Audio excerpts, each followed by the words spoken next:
morning, afternoon, evening, wherever you are, and welcome to our weekly review of how religion impacts humanity. This week's headlines: a deadly attack hits Kunduz mosque during Friday prayers.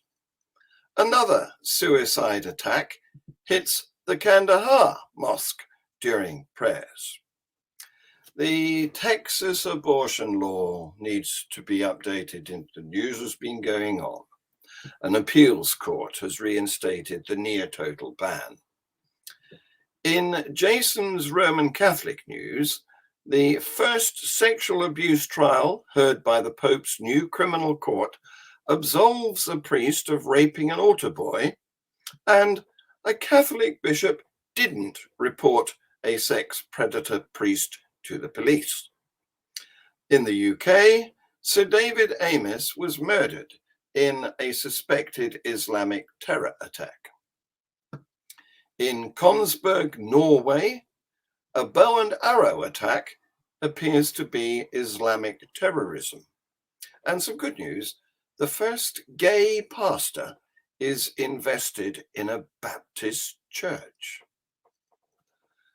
Okay, so a suicide bomb attack on a mosque in the Afghan city of Kunduz has killed at least 50 people, officials say, in the deadliest assault since the US forces left. Bodies were seen scattered inside the Said Abad Mosque, used by the minority Shia Muslim community. More than 100 people were injured in the blast in the northern city. See this video.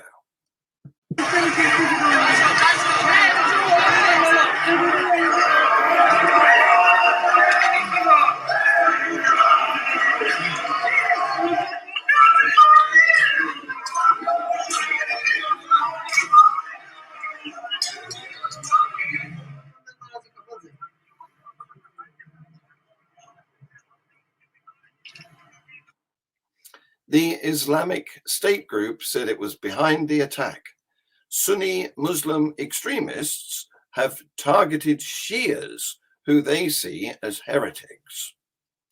ISK, the Afghan regional affiliate of the IS group that is violently opposed to the governing Taliban, has carried out several bombings recently, largely in the east of the country. An IS suicide bomber reportedly detonated an explosive vest as worshippers gathered inside the mosque for Friday prayers. A local branch of the Islamic State group in Afghanistan has vowed to continue attacks now that Taliban militants are in control. So who are these IS militants? They are ISK. Islamic State Khorasan Province is the regional affiliate of the Islamic State group. It is the most extreme and violent of all the jihadist militant groups in Afghanistan. Also in Afghanistan, in the city of Kandahar, more than 40 people were killed and dozens more injured after blasts tore through a Shia mosque during Friday prayers. Pictures from inside the Bibi Fatima Mosque show shattered windows and bodies lying on the ground, while other worshippers try to help. The mosque was packed with worshippers as the suicide attack took place. The Islamic State group released a statement saying it was behind the blasts. It said 2 attackers shot and killed guards before entering the building and blowing themselves up. The firing started after we ended the prayers, a man named Ahmadullah told AFP news agency. Then 2 or 3 explosions took place. We were thrown towards the window. Many people, martyred or wounded, were laying there. Friday prayers are the busiest congregation of the week. At least 15 ambulances were at the scene afterwards. Taliban special forces secured the site and asked people to donate blood to help the victims. In the US, an appeals court has temporarily reinstated Texas's near total ban on abortions. The Fifth Circuit Court of Appeals agreed to a request from Texas Attorney General Ken Paxton that an injunction imposed against the law should be lifted. On Wednesday, a lower court had temporarily blocked the bill for the offensive deprivation of the constitutional right to an abortion. The restrictive law bans all abortions at about 6 weeks of pregnancy, and it gives any individual the right to sue anyone involved with providing or facilitating an abortion after cardiac activity is detected, and it makes no exceptions for pregnancies caused by rape or incest. So, on Wednesday, District Judge Robert Pittman granted a request by the Biden administration to prevent enforcement of the law while its legality was being challenged. He said that women had been unlawfully prevented from exercising control over their lives in ways that are protected by the Constitution. However, Texas officials immediately appealed against the ruling, which the New Orleans-based conservative-leaning Fifth Court has agreed to set aside.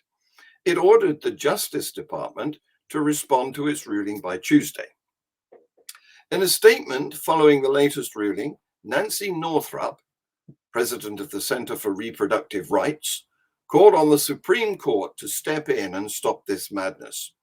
Patients are being thrown back into a state of chaos and fear, and this cruel law is falling hardest on those who already face discriminatory obstacles in healthcare, especially Black, Indigenous, and other people of color, undocumented immigrants, young people, those struggling to make ends meet, and those in rural areas, she said. The courts have an obligation to block laws that violate fundamental rights. The Texas Attorney General said the court's decision was great news, adding he would continue to fight to keep Texas free from federal overreach. This is still toing and froing, and women are suffering. See this video. Someone is coming over right now because they're a little scared about the aftercare for their abortion because they've never had an abortion. They don't know anybody who's had an abortion. Michaela helps people in Texas access abortions. How have you been doing? How is accessing abortion right now been for you? I feel a little stressed, but very relieved. I'm here picking up my care package, so I feel a little more safe, especially because you're more knowledgeable in sexual health. Everybody needs to have a plan in place right now. A controversial new law in Texas is now the strictest in the country. It made everything so much more intense and so much worse. We want to see an end to elective abortion in our state from the moment of fertilization, that moment the new human being is created. It's crazy, to think about how we had access to safe abortions and now that's taken away from us. My name is Michelle. I'm 22 years old and I'm about 4 to 5 weeks pregnant. I'm Michaela Montoya Frazier. I'm 22. I help people access abortions through material needs, through funding, and through emotional support. This is actually a picture of my womb area. A few days before I found out I was pregnant, the bill got passed. It is nearly impossible to get an abortion in Texas. The Texas law bans abortion after about 6 weeks of pregnancy. It also allows anyone who helps a woman get an abortion to be sued. You have that intuition feeling. I was I'm just going to take the test to just get this out of the way. I turn it over and it's positive. In disbelief, Michelle took a second, a third, a fourth, and then a fifth. All 5 of them come back positive. And I was like, what do we do, People are panicking a lot right now about possibly being pregnant because they don't know what that's going to do. They don't know what that access is going to look like if they are pregnant. Me and my partner came to a mutual agreement where we honestly thought it was the best to get an abortion. 1, 2, 3, abortion! 1, 2, 3. 2021 has seen the most abortion restrictions enacted nationwide since the Roe v. Wade decision in 1973.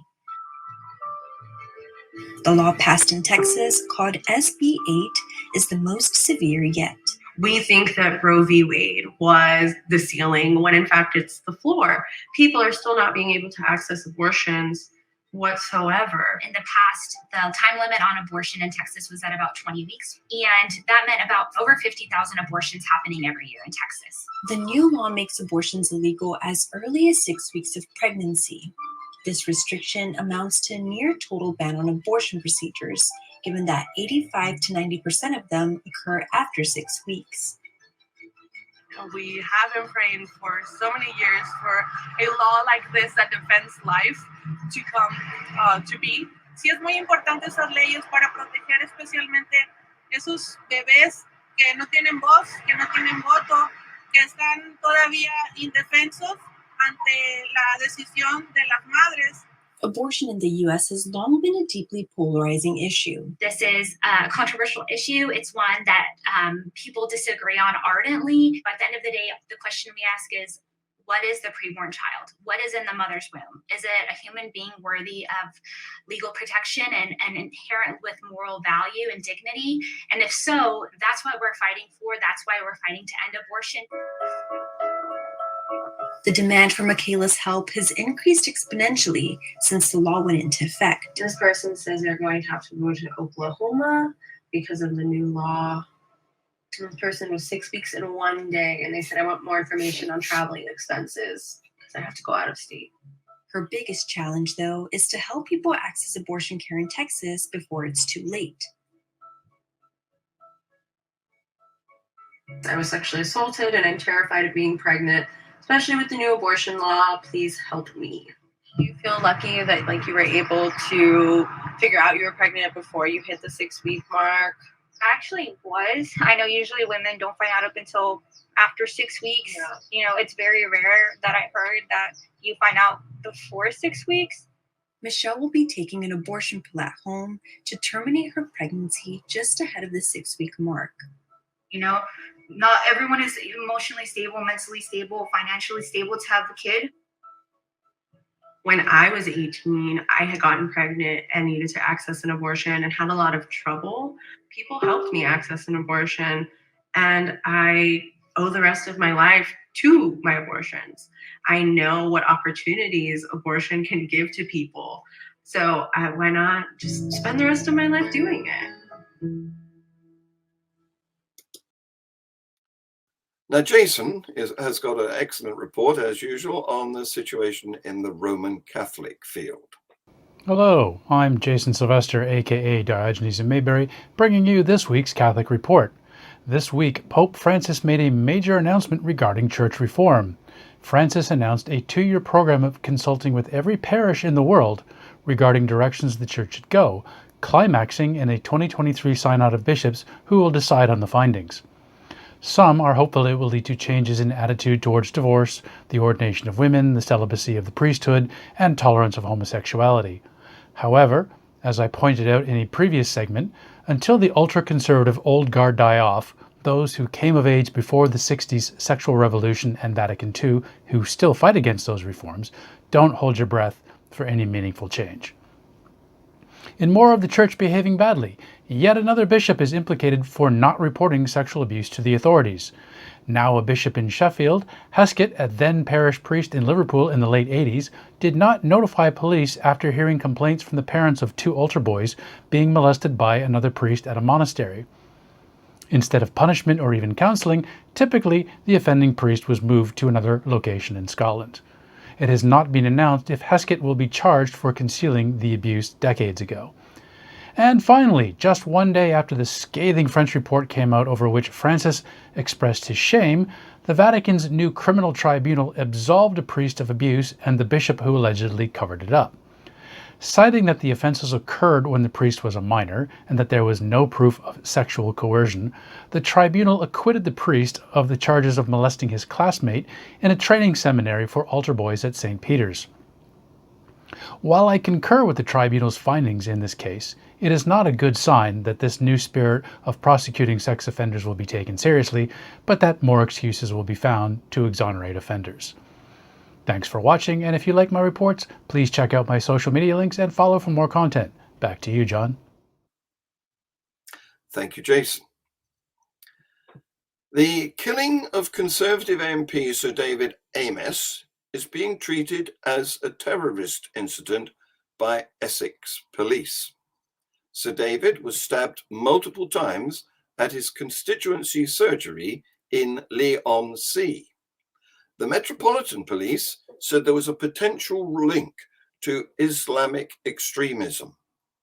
A 25-year-old British man was arrested at the scene on suspicion of murder. The Met said officers are carrying out searches at 2 addresses in the London area and are not seeking anyone else over the death. The force believes the man, who is in custody in Essex, acted alone, but inquiries into the circumstances of the incident are continuing. Government sources have told the BBC he is a British national who, from initial inquiries, appears to be of Somali heritage. A deadly bow and arrow attack in Norway, which left 5 people dead, appears to have been an act of terror, Norway's security service said. The suspect, a 37-year-old Danish citizen named Espen Andersen Brathen, had converted to Islam, and there were fears he had been radicalized. However, a motive has not yet been determined. He is accused of killing 4 women and a man on Wednesday night in the southern town of Kongsberg. In a press release on Thursday, police said Brathen was due to appear in court on Friday. A police lawyer told public broadcaster NRK he would be assessed by psychiatrists. During a press conference, security service head Hans Sverre said the suspect had been in and out of the health system for some time. Residents have been deeply shaken by the violence. See this video. I'm shocked. I can't believe it's happened in a small town like this. It's a small town, 20,000. It's not so many, so I hope I don't recognize every one of them who's killed. I was actually going to have a cigarette out on my porch, which is basically right across the street from here. And I saw a friend of mine covering behind a car, and then I suddenly hear a distinct thunk sound. And I've been active within archery. I recognized the sound from a compound bow. And I could hear the tingling of the arrow hitting the streets. And after that, I could see a man running towards her, dragging a kid out of the car, and then they entered my house. I know some of the people, and I've met the guy that they say is the guy that did it, and it just feels terrible. Finally, some good news. The first gay pastor has been invested in a Baptist church. This video is from the Atheist Republic. First openly gay pastor installed at the First Baptist Church of Madison, Wisconsin. On September 19th, the First Baptist Church of Madison, Wisconsin announced the welcoming of its first openly gay pastor. Reverend Tim Schaefer expressed his joy during his installation service, calling it incredibly moving. Schaefer served at the church in Madison for 10 months before his formal introduction. The church's website voices support for progressive policies, notably citing their support for the civil rights movement and accepting Japanese congregants during World War II. Reverend Tim Schaefer's father, Reverend Frank Schaefer, was present and provided a sermon for the installation. Interestingly enough, his father, Reverend Frank Schaefer, was temporarily deposed from the United Methodist Church for performing same-sex marriages, including the marriage of his son. Free Thought Hour, my live Q&A show with guest Stephen Tiger, will be starting in a few minutes, so stay tuned on this channel and come and ask some questions. Stephen wrote about his search for faith in his book, Doctrine Impossible. We will be back with our weekly news review on all our platforms at the same time next week. Please like, subscribe, share, comment, set the notifications, etc. Thank you for watching.